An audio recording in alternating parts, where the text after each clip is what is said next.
Hey everyone, in today's video we're going to discuss about the science of taxonomy and systematics.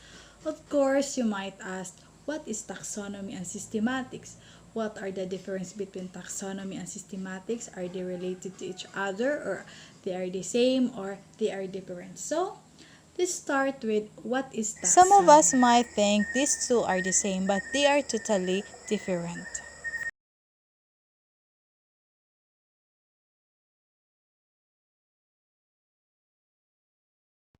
Taxonomy focuses on describing, naming, and classifying our organism.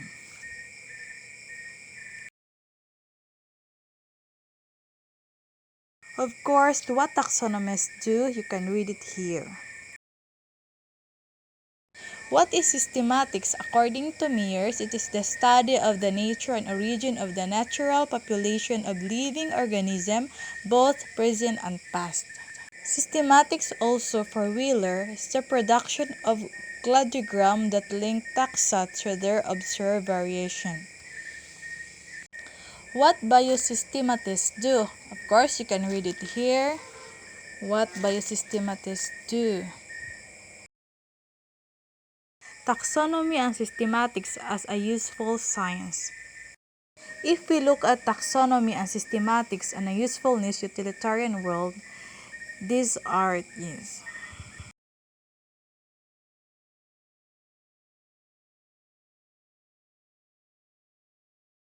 In ecology, by ensuring that species and other taxa are scientifically robust, well characterized, and can be accurately identified.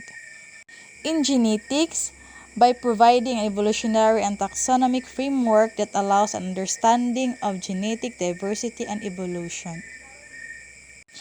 Geology, by characterizing and documenting the fossils that form the basis of much of stratigraphy, and of course in mining, oil, gas exploration. Earth science, by enabling documentation of biochemical cycles that help stabilize and thrive the Earth system. Oceanography, by discovering and documenting the organisms, many of them microscopic and poorly studied, that underpin and drive ocean productivity. Climate science, by enabling past, current, and future climate change to be tracked through an understanding of their effect on species and ecological community. Also in agricultural science, by characterizing pests, diseases, beneficial organisms, and the wild relatives of crop plants. In medicine, as I said earlier, for production and for good in our health. More accurate knowledge of the microbiome.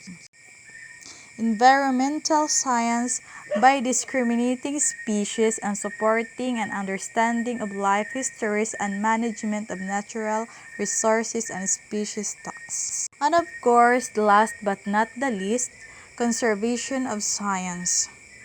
We have to identify first the things we have to protect. And lastly, these are the differences between the taxonomy and systematics. Okay? All for this video. I hope you learned something, and once again, this is Brenda B. Manatad, your BS Biology student. Bye!